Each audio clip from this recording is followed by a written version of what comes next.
मैं एक विषय इस संबंध में कहना चाहता हूँ।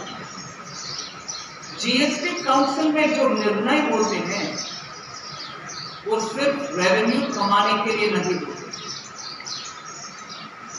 जीएसटी काउंसिल में बैठने वाले लोग भी धरती से चुनकर एमपी बनते हैं, फिर मंत्री बनते हैं या एमएलए बनते हैं, फिर उनके स्टेट में मंत्री बनते हैं। वो भी जीएसटी काउंसिल में बैठ कर के ही निर्णय लेते हैं। सो ये कुछ 4-5 ऑफिशियल जीएसटी काउंसिल में बैठ करके जनता का टैक्स निकालो, उनसे जितना हो सके उतना निकालो, ये उधर चलता नहीं है। बैठकर निर्णय करने वाले सब उन राज्यों से आए हुए फाइनेंस मिनिस्टर, और उन फाइनेंस मिनिस्टर उनके राज्य में जो कठिनाई है, जो स्पेसिफिक सेक्टर के प्रॉब्लम है, वो सब काउंसिल में ले आते हैं, बोलते हैं। उधर फिटमेंट कमेटी हो, लीगल कमेटी हो, ये सब उसको अध्ययन करने के बाद ही काउंसिल में ले आते हैं। इसमें ऐसे करिए, इसमें ऐसे करिए। उसके बाद में काउंसिल उसके ऊपर चर्चा करते हैं कि जो रिकमेंडेशन आया है कमेटी के द्वारा वो करना है कि नहीं करना। बेरहम रेवेन्यू के लिए कोई रेट बनती नहीं है। डॉक्टर साहब, मैं मॉडेस्टली हम्बली आपके हाथ जोड़ करके बोलती हूँ, आपके पैशन में समझ सकते हैं, मगर ये भी मैं आपके सामने रखना चाहती हूँ कि उधर बैठ करके रेवेन्यू सिर्फ दृष्टिकोण नहीं है, जनता के ऊपर जो बोझ लगेगी वो भी डिस्कस होती। इसीलिए तो जीएसटी काउंसिल में पैंडेमिक के समय इतनी सारी लाइफ सेविंग ड्रग्स को टैक्स में छुटकारा दे या रेट कम किए और तुरंत इंपोर्ट करने का कस्टम्स ड्यूटी में भी छुटकारा दिए। ये सब निर्णय जीएसटी काउंसिल के द्वारा ही हुआ। मैं इसको इतने विवरण से इसीलिए बोल रही हूँ कि जीएसटी काउंसिल में निर्णय जनता से इनपुट जो आता है उसको भी शामिल करके ही होते हैं। बीच में बहुत ही नेगेटिव कैंपेन चला कि क्रिमेशन में जब अंतिम क्रिया करने के लिए जाते हैं, शव के ऊपर भी जीएसटी काउंसिल ने टैक्स लगा दिया।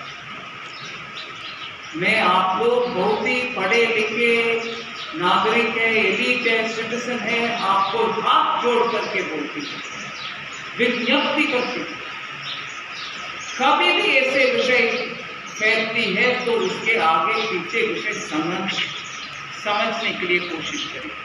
कोई कुछ टैक्स नहीं था क्रिमेशन ग्राउंड के ऊपर। क्रिमेशन करने वाले के ऊपर क्या, माफ करिए, शव के ऊपर टैक्स कोई कुछ नहीं। मगर इतना फैलाव था, उसको नकारने वाले, उसके सच्चाई समझने के लिए कोई आगे नहीं आए। कोई ये इस तक भी नहीं किया कि नहीं पूछे कि सच है कि गलत, बोलो। कोई टैक्स नहीं। मगर हम बात करते रहे।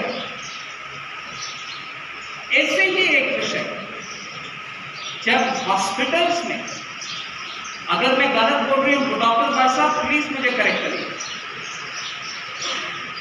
5000 से ऊपर वाले बेड के ऊपर इसीलिए टैक्स लगा कि वो पूरे पैकेज के नाम पे हायर रेट में जो पेशेंट्स उपयोग करते हैं हॉस्पिटल के फैसिलिटी को, कॉर्पोरेट हॉस्पिटल्स के ज्यादातर, उनके ऊपर लगा, ना कि नीचे के लेवल पर जो है वो भी चर्चा होने के बाद, वो भी 3 स्तर पर चर्चा होने के बाद टैक्स लगा। अगर वो भी नहीं चाहते, ठीक है, वो भी बात बन सकते हैं, मगर वो एक रिप्रेजेंटेशन आता है तो दोबारा काउंसिल उसके ऊपर चर्चा करेगी। मगर ये नहीं है कि हर पेशेंट, हर आईसीयू बेड के ऊपर आईसीयू, ऐसे कुछ टैक्स नहीं लगाया।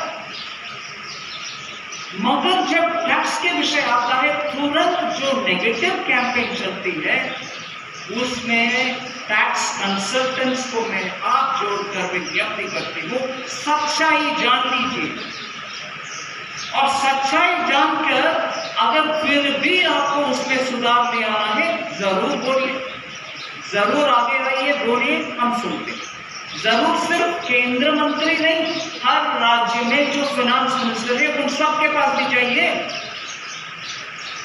जीएसटी काउंसिल केंद्र सरकार की नहीं है। भारत में स्वतंत्रता के बाद 1947 के बाद अगर कोई एक फेडरल इंस्टीट्यूशन बने जिसमें राज्य सरकार भी और केंद्र सरकार भी एक ही कक्ष में बैठ करके विषय को चर्चा गोष्ठी में लेकर के फिर निर्णय लेते हैं, तो वो जीएसटी काउंसिल है।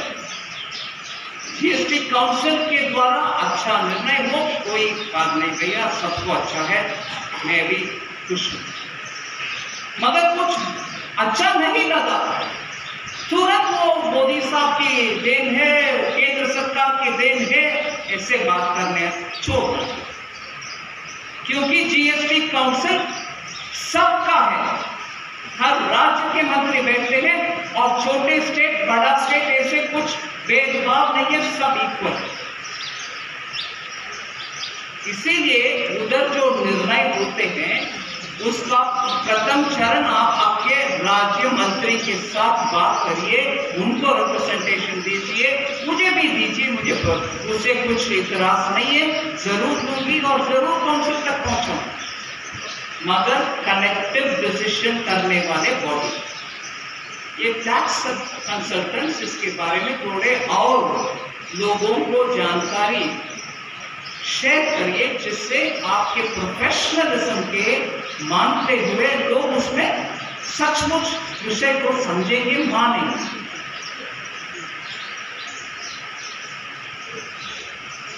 मैं पता नहीं किसी एक रिप्रेजेंटेशन के विषय में ज्यादा बोले, बाकी में कम बोले।